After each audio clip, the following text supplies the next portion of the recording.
Okay, for I was marking your exercise 5.1 and 5.2 and 5.3. I see similar problems when you are attempting some questions and some similar problems, so I will go through them since Tuesday. I will see you on Monday. Tuesday is already your standardized class test. Now, when you have a negative 2y and negative y, 3y, so what do you see first? When you have a expression, when you see, identify where they are like terms or unlike. So in this question, these both are like terms. These are like terms, which means that positive and negative or plus minus, you can do them. It means you can put them together. How do I put them? So if you are not able to see, what I will do is I will take out the y, put it outside, because they are same, right? You can take out the common factor, take out the y. So you are left behind with minus 2 and minus 3. You press the calculator, you get negative 5y.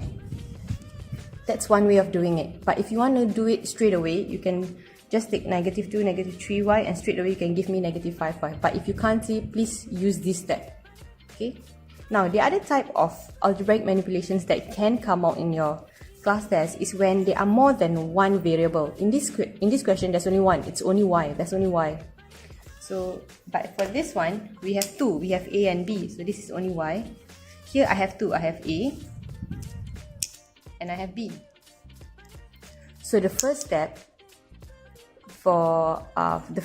I always say that you need to rearrange them according to their respective terms.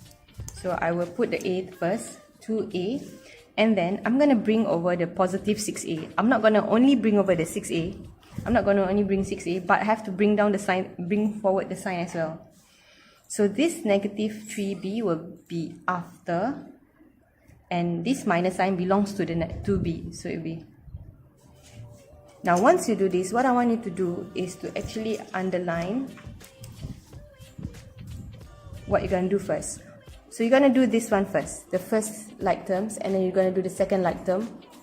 Now, you're going to do from the sign, the negative sign here, because it belongs to the b side, all the way until the b here. So we got two parts. So 2, positive 2, positive 6, using a calculator, if you're not sure, it's actually 8a. This one is you need to be very careful. It's not 3 minus 2. And most of you will give me a positive 1b.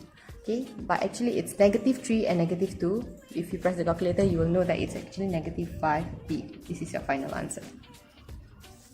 Okay, sorry. So the third type of question is when it has brackets.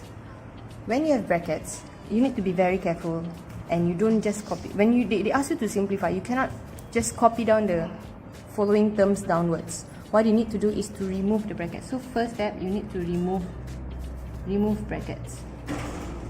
Okay, when you remove brackets, first term, it's not a problem because there's no sign here.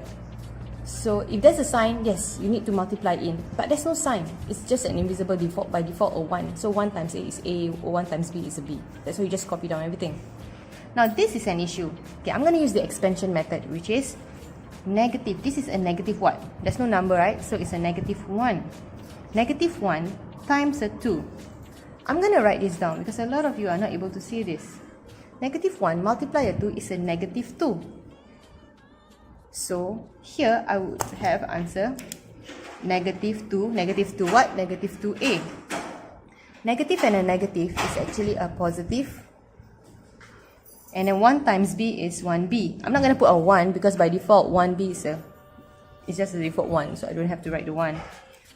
Now this step is the same as this particular step, where after you remove the brackets, you need to actually rearrange. So then you do the same steps and you will get this, copy down everything, negative a plus 2b.